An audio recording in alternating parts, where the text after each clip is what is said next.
আসসালামু আলাইকুম। লার্নফ্লুয়েন্সি চ্যানেলের পক্ষ থেকে অষ্টম শ্রেণীর শিক্ষার্থীদেরকে স্বাগতম জানাচ্ছি আজকের এই টিউটোরিয়ালে।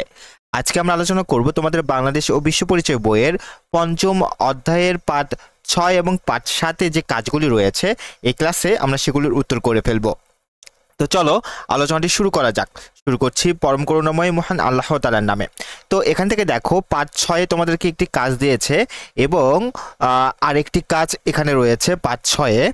দেখো পার্ট 6 মূলত একটা কাজ 1 কাজ 2 এবং আগে আরেকটি কাজ ছিল, তাই না? এই তিনটি কাজ তোমাদেরকে দিয়েছে এবং পার্ট 7 থেকেও কিন্তু তোমাদেরকে এখানে একটি কাজ দেওয়া হয়েছে। তো চলো আমরা পর্যায়ক্রমে এই কাজগুলির উত্তর দেখে ফেলি। সর্বপ্রথম দেখো পার্ট 6-এ যে কাজটি রয়েছে, প্রথমে বলা হচ্ছে যে ইউনিয়ন পরিষদ ও পৌরসভার গঠনের তুলনায় একটি ছকের সাহায্যে দেখাও। সমাধানটি দেখো, ইউনিয়ন পরিষদ ও পৌরসভার গঠনের তুলনায় একটি ছক তালিকা আকারে তুলে ধরা হলো। আচ্ছা, তো ছকটি নিশ্চয়ই দেখতে পাচ্ছ। দেখো ইউনিয়ন পরিষদ এবং পৌরসভা, তাই না?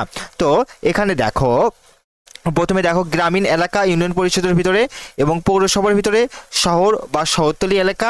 আর এখানে প্রধান ব্যক্তি হচ্ছে চেয়ারম্যান, এর পৌরসভাতে প্রধান ব্যক্তি হচ্ছে মেয়র, আর ইউনিয়ন পরিষদে একজন চেয়ারম্যান, 9 জন সাধারণ সদস্য এবং 3 জন সংরক্ষিত মহিলা সদস্য নিয়ে ইউনিয়ন পরিষদ গঠিত হয়।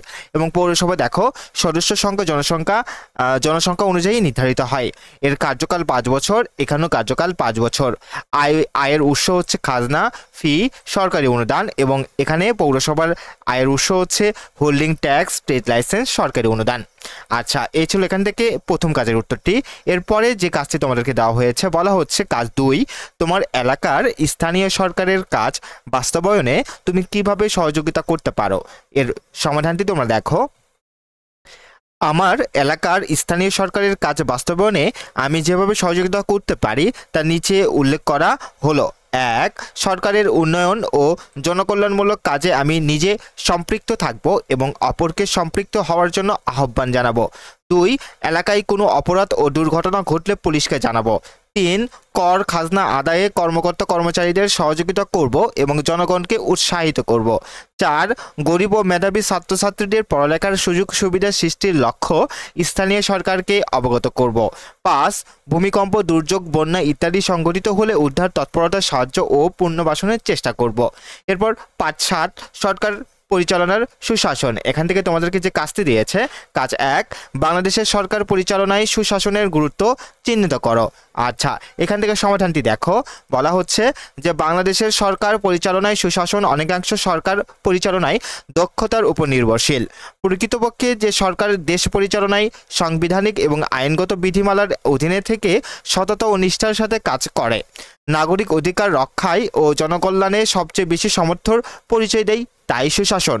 সহজ কথায় সুশাসন হলো দুর্নীতিমুক্ত রাষ্ট্র ও সরকার ব্যবস্থা যেখানে বিভিন্ন প্রতিষ্ঠানের কাজে দায়বদ্ধতা আছে। এজন্য বাংলাদেশের সরকার পরিচালনায় প্রশাসনের দায়িত্বশীলতা ও জবাবদিহিতা নিশ্চিত করা প্রয়োজন। আইনের শাসন ও গণতন্ত্র সুপ্রতিষ্ঠিত করতে দুর্নীতি, ব্যক্তিগত স্বার্থপরতা ও স্বজনপ্রীতি বন্ধ করা প্রয়োজন।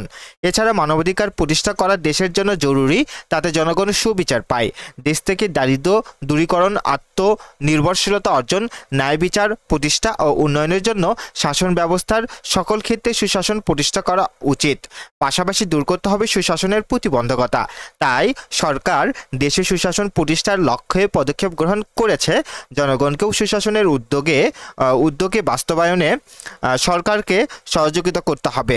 নিজেদেরকে সুশাসন প্রতিষ্ঠার অন্যতম ধারক ও বাহক হিসেবে গড়ে তুলতে হবে।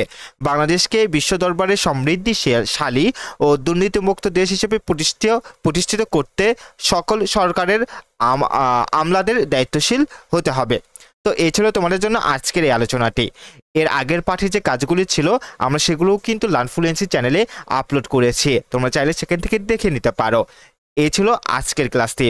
ভিডিওটি ভালো লেগে থাকলে লাইক দেবে এবং অবশ্যই লার্নফ্লুয়েন্সি চ্যানেলটিকে সাবস্ক্রাইব করবে। ভালো থেকো, সুস্থ থেকো। আসসালামু আলাইকুম।